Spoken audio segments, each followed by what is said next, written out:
السلام عليكم ورحمة الله وبركاته كنتوا wanaagsan khiyaaray ku soo dhawaada hanolaato waxaan ka soo hadlaynaa magaalada Gaarisa waxa halkan ila fadhiya boqor deeqow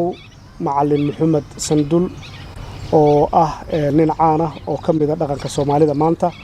laakiin muddo dheer ku jiray halganka Soomaalida taariikh badan oo xagga halgankaana dad badan oo Soomaaliya marka laga sheekeynaya ay taariikhdiisa maqleen boqor deeqow waa ku faraxsanahay inaan kula kulmo waqtigan igu simo ugu horeyn waxaad iga warantaa si kooban taariikhdaadii nolosha barbaarkaagii halkaad ku dhalatay halkaad ku kortay iyo waqtiga xaaladda Soomaalidu sida ay ahayd marka dhalanaysa عجيب واحد أنا وقارسان كل شيء Soomaali bay ahayd horta gobolkan aad joogto hadda Soomaali kaliya ma laha lix magaalo weeye waa kala qaybsanahay saddex baa Soomaaliya saddexna waa Oromo including Tana River oo dhan waxaan ku leenahay Gaarisa halka intay salka ku hayso baa la yiraahdaa North Eastern Region waa proper intay Soomaali leedahay inta kale Soomaali xukuma laha Gaarisa Wajeer iyo Mandera aan leenahay Moyale Marsabit iyo Isiolo iyo Tana River oo dhan waxaa le Oromo marka qofku markuu NFD la leeyahay marka in la fahmo waa NFD lix magaalo way waa sax waxa NFD loogu yiraahday waxay ahayd markii koloniga ay soo galeen waxa way laba qaybood bay ahayd NFD-du qaybna waxay raacsanay Jubaland Juba laba ahayd upper and lower Juba ay qaabilsanay Gaarisadan mar ilaa laama lagu xujin inta kalena waxay qaabilsan Alta Juba Achas Posta headquarter-kooda Achas Post haashi ma ka soo that's no NFD qomaneed wata Wajeer Mandera Moyale Marsabit halkaas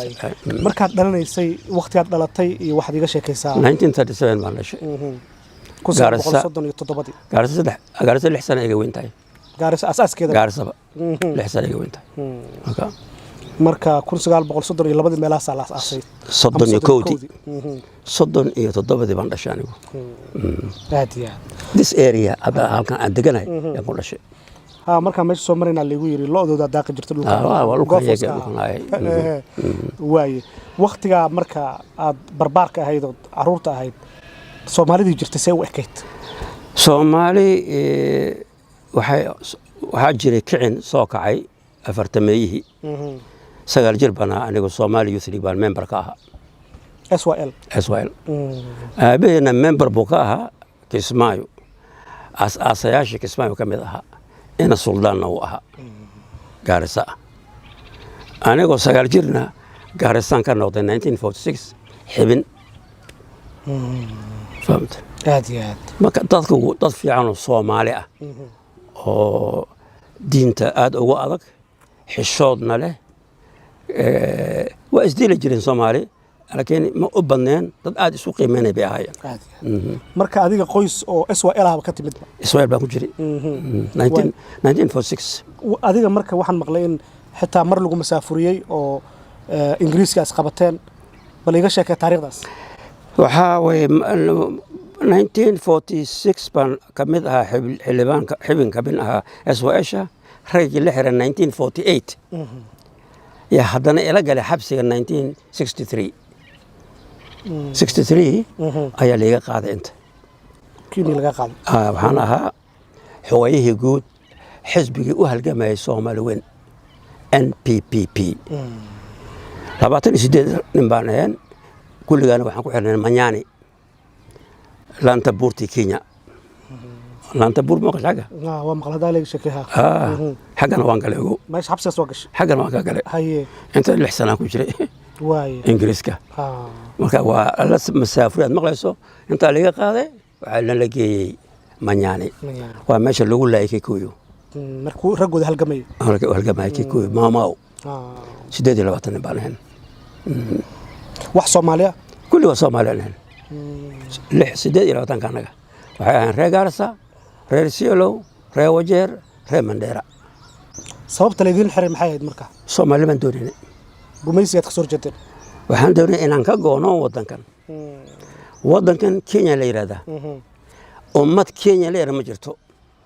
wadan Kenya la yiraahdo ma jiro waxa abuuray Ingiriiska waa invented country, invented nation, invented language la siiye, invented religious la siiye. Everything were invented. adduunyada dhan asaas Inta the whole Africa that way. waaru Laakiin Kenya 1921 bay ahayd. It was 1921 intii la dhisay. Marka annaka inkastoo geography kali ay nagu xisaabanay inaanay Kenyan administratively haddana separate baan ahayn. Separate baan wada xukumi jiray. sabab Close district baan ahayn. Matalan haddaan rabo inaan Nairobi aado waa inaan pass qaataa. marka waddanka maba ka mid ahaynba ما كمل مهن جغرافيا كله كينيا نقول حسابي لكن أنا هدان ربنا أنا بحو يا ما مرهان دي بفرس بيان وين اللي يرد هبل أو غير هبل وهذا نيروبي أما مباسا أما متشاكوس أما فلان وهذا هاشم إنوسو في سكريو سأوصعته the first administrative المش أو تطات ريبوسيني وكوكو فاني marka waddan kalaad galaysaaba ودن كلا قش تاسن إيه ما كاس وحانو طبعا ما دام اسبدل وإماده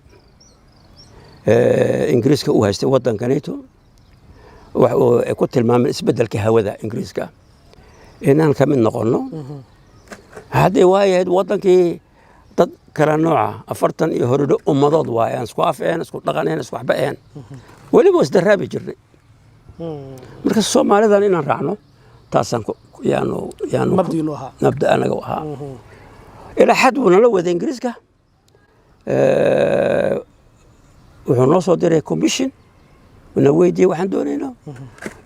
87% Soomaali inaan raacno ban yaan go'aansanay marka waxaan ka hor imaanay berigaa waxaa jiray all Africa wax alla wixii soo kacayo laba geesood inay mid u raacaan eastern ama western wayada socialist ama capitalist so East Africa oo dhan waxay ku jirtay gacanta Ingiriiska interestka Ingiriiska aan ka hor imaanay interestka caamka ahaa ee western aan ka hor imaanay because Soomaaliya waa meel eber ah meel lama qaabilsaneen way noo qirtaan inay gaf sameeyeen but they cannot malna siin karaan because Nairobi keli 60,000 baa joogtay oo white settlers ah waa Nairobi keli wana laadeen laakiin sharci ahaan wayna ogolaadeen waxay noo keeneen commission way waafaqeen waxaan ku hadlayno khalad inay galaan way sheegeen laakiin interestkooda ayaa ka xoog badnaa siduu Churchill yiri saaxiib ma jiro adduunka laakiin waxaa jira danti baa naqrabtay both danta Ingiriiska gaar ahaan ay danta western yaan qabatay marka aftidii la qaadayba oo dadkii loo qaaday Ingiriisku inuu ku hor yimaado soo dambi weyn ma لكن إساق الدم لما because he is the power. واحد دبي وجري كرامة جرو وpower. هادي مركز Soomaalidu say u aragtay markii saas ay dhacday markaa Soomaalidu waana la xiray waana ka dhidhin waa halgan baa la galay 1963 baa NFD waxay bilowday halgan waxay la baxday NFDLF Northern Frontier District Liberation Front أنا واحد ولا دقالمي marka aftidii waa la qaaday saas ku dhamaatay Ingiriiskii waa tagay dhibaato waxaad kala kulanteen Kenyaanka hadana markuu Ingiriiska tagay anagu Ingiriiska tagay bana la xiray marka uu la xiraayay ciidankeen dadku waa ka baxay wadanka dagaal bay galeen marka Kenya la dagaalamayay Ingiriisna waa kaalmeynay يعني هو مرينا الصومال كان الصومال مسكين بيت نما كان من كان ميليتري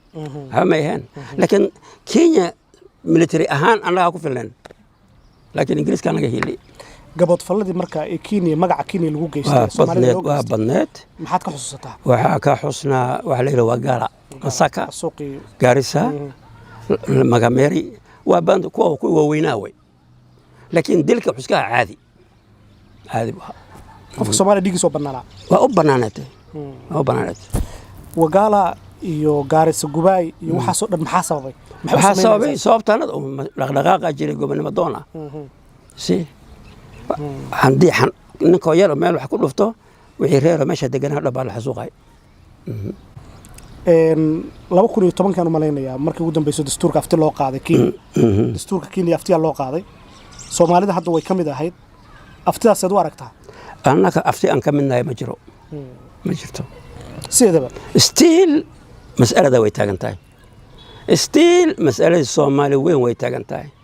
stiil inaan ka goono waa taagan tahay simply soomaaliya la burburiyey marka Kenya hadday Soomaaliya soo noolaato dhibaatay ku tahay soomaaliya ma noolanayso Kenya gacanta ku haysaata Somalia is nothing waxyaabaha halka aan xusin haysanay way ma seexdi habeenkii sagaashan jir baan ahay inaan gaaro inaan arkana ma filan guilty baan because waxaan moodahay Soomaaliya inaan Soomaali ahay Soomaaliya inay ummad tahay hal qabiil inay tahay si now Kenya xukumaysa inta habeen hore aan kula hadlay waxaa la yidhahdaa buuba waa loo yeeray Kenya dictate garanaysa waxaan ku yidhi idinkaa keenteen mas'alada Soomaali weyn khaasatan reer Somaliland naaw maxaa samaynaysaan ku yidhi maxaa loo dilaysaan aniga waxaan arkayaa guilty inaan ahay wax alla waxay ka dhintay Soomaaliya aniga way taabanaysaa because haddaan aniga jirin haddaan halgan samaynin dadkaa ma dhinteen Soomaali ma burburteen waxaan arkayaa guilty anuu guilty la galbanayaa aakhiro ilaahay hortiis qarankii Soomaaliyeed inuu dumo maxay u dhintay wadajirkii ummadan iyo waxay higsanaysa Soomaaliya Soomaaliya dumitaankii qaranka Soomaaliyeed qaran ma jiro Soomaaliya ma ahaba qaran nothing they denied it way deny gareen wayna beeniyeen annaga kuwa fiirisa ku tumanayo hoteelada iyo baararka haweenkoodii iyakii haweenkoodiiba you see annaga waxaan doonaynaa inaan ka goolno soo wayna beeniyeen waxaan la sheegnay been tahay wax Soomaaliya ma jiro waa shuhuudo adag they destroyed us completely Somalia destroyed us one thing siyaada xiray siyaad bare halkan 6 sano ku xirnaa hal sano u xiray 12 sano ay ahayd sabab solitary confinement kii ugu xumaa baan u geliyay indhaha waan beelay hadal waa beelay xoog waan beelay waa lii qaaday markuu isii daynay ii sheegay inuu weerarayo Ethiopia wiiga cabsanay muxuu ku xiraaday sababta waa siyaasadda isku gafnay because Charles Siyaad ninka waa askari marka waxay ka hor imaado waa dambi بعد وحري weerarku iga codsanay inaanan caadifad iqaadin jabhadeed kale Soomaali galbeed buu weerarayaa because waqtigaas Ethiopia burburtay ciidan ma jirin marka wuxuu rabay inuu ka faa'iideysto oo qabto Ethiopia wuxuu ii ogolaaday inaan ka hadlo waxaan ku yiri war Ethiopia waa very powerful waa wadan Christian first the whole Christianity waa kalmana waa wadan Carbeed حبشات وعرب أنا عرب بنين واش هكذا بين بشيء دارود عرب واي بن هاشم هوية بن هاشم لك وخرافات ما لك ما قالوا العرب لكن حبشات وقبيل كمية يمنين سي وحقوا ميستان قومية ذاك لو أفريقيانا أورما ذا سان كمينا يعني we came from same place أنا بس كان كولا يمن مركا ويا بربرتي وحوي ردي وحناها يو إثيوبيا ogaadeenaan xoreynaya hay duran adiga ayaga hor imaan waa iska hor imaanaysa marka ayaga hor imaanay hada iyaga hor imaado marka iska weydilaya hada khatalan ku jiray dilmo amal baan waxa ku warana waxba ka ma rabno military ka rabno lacag ka ma rabno waxba ka ma rabno annaga keel ku filan Kenya waa qabsanaa Kenya dhan simply beeska noo ogolaada beeska kale way garaa la gareey waa iska taay وحير هدي أن إذن كجرب إذن سيو إثيوبيا إذن بدأ أسكت ياعي وهي قبسنا إن صوماليا سو حدا هيا أمريكان وحنا ربنا بربري إثيوبيا بقى أقول الصعو ما سمعني أنا ضعيف بنا كبعدي ويرب وقاده مركو ويرب قاده صوماليا دي دوليسي وحي كبدلين مع مسايين قبسنا هاي صومال وقادينيا بروباغندا iyaga dhaxdooda laga shaqeystay waa wana qabsaday marxalna qabsanay heblo Soomaali mushkilada haysato waxa way ma yaqaan qabiil waayo qabiil waxay u yaqaanaan maxamed soor qabiil ma yahay cawda qabiil ma yahay arti qabiil ma yahay fi problem kas waa qabiil waa Soomaali kaliya Soomaali ah qabiil waa Soomaali markaas waxay ku leeyahay reer hebel baan qabsanaya hada maxaa raasta oo oo ka soo baxay buu ii yaray wuxuu yeelnayaa waxaan rabaa shaahid inay iga noqoto waan gafay gaf weyn baan sameeyey haddaad iga dambayso u sheeg Soomaali inaan ka shalaay qabsashadii aan qabtay dawladda Soomaali waan u gafay Maxamed Ibraahim Cigaal ogow adigu gobonimo doon baa tahay waxa ka horeeya waa waxaas ogow muxuu yiri igu cali uu gafay wuxuu yiri waxaan u gafay Maxamed Ibraahim Cigaal sabab waa qabsaday dawladda qabtay dawladda Ibraahim dambi uu san lahayn baan saaray ilaa dambi male Soomaaliya wala dambi leeyahay nasaba ma Soomaali u yiri ogow سيد براك وراي حمسيات دولتي عقالنا ريدوا ku qaldanaa u leeyahay waan ku qaldanaa waana ka shalaay meelan aaday male ha idilaan dheeraan Soomaaliyeed markii qixi waa isla soo qaxdana leeyahay soo qaxnaa kismaa isku macasal isku gaari soo raacay kismaa isku macasal ma kala gaari kismaa isku macasal aanu ii naxay warta aadid maxaad fariid wata maxaan falan ku yiri waa iska dhiibaya meel aaday male wax qaranka waa dul meel ma laga yaa maxaa waxaan ku caruurtay inay biyoodu waso laakiin aniga kulli ma ka baxayn waxaan dambiga aan galay xataa haday idaayaan Kenya ana giltay ah ko Soomaali ma gashan dagaal diiltigaasaan la dhiman xataa haday liidaayaan ku yiri oo aan dawladda Kenya waxba yeelin aniga waxaan u dhimanay dulmiga yani dhibaatada Soomaaliya u geystay yarkayga ay weydiiyay markaan soo xirray aabo daarood yahawiye maxaa way waan naxay waxaan ku raabo ku khiyaanay waa ka xumaay baad ogaan doontaa hadda waxaan ku sheegi karaa ma afgooyan Soomaaliya soo xirray yarkayga 9 jir ah wala yaab wax dhacay maxay wir daarood yahawiye aabo waan ku khiyaanan ku yiri أنا ممودين وحينا جيران لكن واتقرن دونتا هذا وحكو شيء من الأب وعرينا نفتح العرينا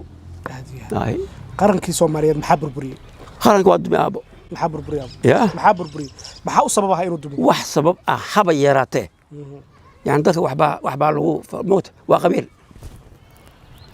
قبيل بان هاي هذا ما حد كتاج ما حمزة واضحة عنده رونجا maxaa ka dambeeya waxa la leeyahay qofka madaxda Soomaalida markuu madax noqdo qowmiyadii iyo qarannimadii waxa uu hoos maraya qabiilkiisa maya iyaga qaydhigaya hada farmaajo yaagi meesh Soomaali yaagi farmaajo maxay ku geeyeen waliba vote ummadeed ma helin dhowrkoodina wala warlooda doorata meeshiisa kuwii ku hadan haysto waa the same people way ka qaadan karaan hada we destroy wadankii because of farmaajo muxuu yahay is nothing see wadankii farmaajo see waxa weeye aniga waa li approach gareeyay 19 muxuu ahaa 94 Ethiopia government Tigray approach gareeyay waan ka tagay Kenya waxaan aaday Ethiopia 1963 baan u socday London intaan maray muqdisho maray waxaan madaynay Rome inaan ku degno Khartoum baadiyeen Rome markaan Ethiopia dul marayna diyaarad xumaatay asmar inuu dajiyeen asmar aan ku degnay waxaan diiday inaan ka dego diyaaradda sabab waxaan ku dhulkayaa waa dhulka Eritrea yaa gumaysta Ethiopia man agta masaaraan ku yar halkaas uu saaf gareeya haddii diyaaradda kari waayana diyaaradda kale uu saaraa angaas maxaa saas ay yeelan dhulka ma taabanayo dhul ma taabanayo ku yar ay British baatay waay ana Soomaaliland ha ku yar Ethiopia waxay haystaa Soomaali ma dagayo bacdigeed diyaaradda wala sameyn waay diyaaradda kale loo wareejiyay waxa lagu geeyay baalkan la fuulo maxaa la salaanka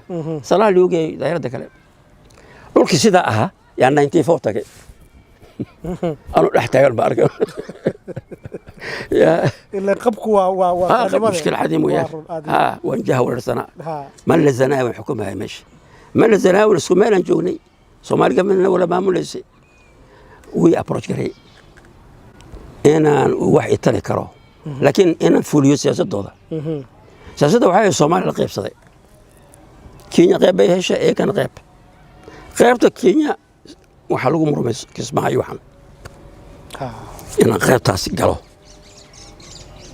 way ka soo baxay Ethiopia iyo Kenya sideen ku wada noolaan karnaa marka laga hadlo qaranka Soomaaliya jamhuuriyadda Soomaaliya Ethiopia Kenya miskiin waay in fact si runta ah waa wadan anaga iyaga lama soo gumaysan jirin waa nala raaciyay waxa bisal baa loo dhiibay waxaan cuna baa leeyahay waxay cunayaan laakiin Ethiopia waxa way gumaysi caalami ah oo ummada Soomaaliyeed gumaysatay laakiin hadda caam ahaan u burburayaan Ethiopia wadan waxaan ku yiraahdaa wadan Afrikaana oo weyn 800 qowmiyadood meelaha miyaa waxaana haystaa Arab حبشات أبسينيا الأورنجري مقصونتاس أبسينيا وحبشات وقوم في إسحاق الفيل إيو ملخيصة إيو وإذا كاسيتوي أبراهام الحبشي هوكا ويان أبراهام إيو ويان مركا وحن كانوا وقوم إذا كانوا يرينه أنا وقلوطا أو لو قوم يسناي مركا أياك وابر براينات واتقن وخلاص ويان وولا نولان كرنا هدي لسه احترافه وي هدي الصومالي لا أقول هذا inay Soomaali noqoto laakiin Soomaaliya diidan inay Soomaali tahay hadda waxa jira qorshe ay wadaan reer galbeedka oo dawladda Soomaaliya lafteeda ay wado oo in wax laga bedelo jinsiyadda Soomaaliga 60kii la qaatay oo ahayd qof kasto Soomaaliya inuu Soomaali yahay asalkiisa qof kasto Soomaali ah inuu Soomaali yahay hadda waxa la wadaa qorshe la leeyahay inta jamhuuriyadda Soomaaliya ku nool ayaa Soomaali ah arrintaas aad u aragtaa marka la qiimeeyo ma baheli karaan ba hada inta isku muwaafaqayaan waxa maanta yaala Soomaaliya isku muwaafaqayaan jazeera aan Soomaali ka dhigno isku muwaafaqayaan these people were completely Maxamed Said wuxuu yiri waa masab manin am sorry bugu yiri waa xumay halii dilo aniga waan kafay bugu yiri and waxaan ku yiri 1961 October يا شرماركي وحقوق يرادي صومالي ما إسراعيسو داقو عبد الرشيد علي شرماركي انتم جيرو داروت عبد الرشيد علي شرماركي وعفوا ليا هيلولة يا مالنجور هيلولة من سوري فانسا مالنجور هو سكرتري جنرال واسكو وافق سنين سد حدوده صوماليا محكم هذا القسم رئيس الوزراء صوماليا رئيس الوزراء وين صومالي ما إسراعيسو انتم داروت جيرو سبب وحاوي حكم ما أقول سوماليا كان أنت إذا قال إن الحكم أقولين إن حكامين أقولين لكن دارت ما أقول دبكا سنها يا ولا سعنا خلاص أقول ولا سعنا محيون لغيري حل بان لغيرة ننكاس أيا سمين دون انقلاب أنت أنك سدحدان النورناي أنت لبنا إني تيموي أفويني عبد الرشيد ما قالوا لي أفويني ninkaas laba mid buu yeeri doonaa inuu meel ka soo bisaariyo inuu burburiyo Soomaaliya markaas aan u sheegay isaga hadda yaa iko waxaan ku yeeshay markaas ay ugu yiri waad qalaabtay hadda waa burburkii ogow dilki Sharmaarka muxuu ku lahaa dilki Sharmaarka ma ogi laakiin laba nin in aan shaki bay iga jireen ku jireen Abdirasaaq Abdullahi Yusuf inay ku jireen Sharmaarka extreme nationalist waa شرماركة داود ما أبشر رجل extreme nationalist أيان مركا شرماركة وحاول أنتي سبب وطنية ذاتك الدارات كي ونوش شيء ما أقوله رات كي وكسر عند شرماركة ما هي أقولن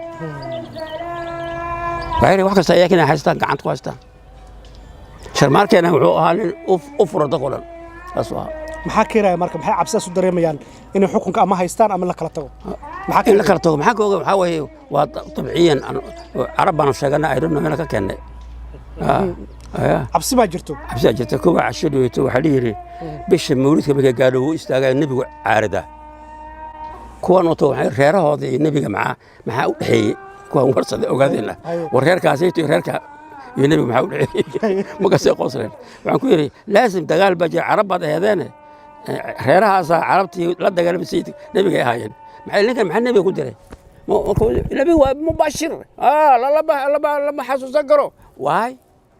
وانا الحصه هذا حص وحاوي وحصوص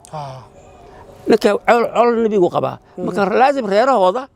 wuxuu ku jiray dagaalkii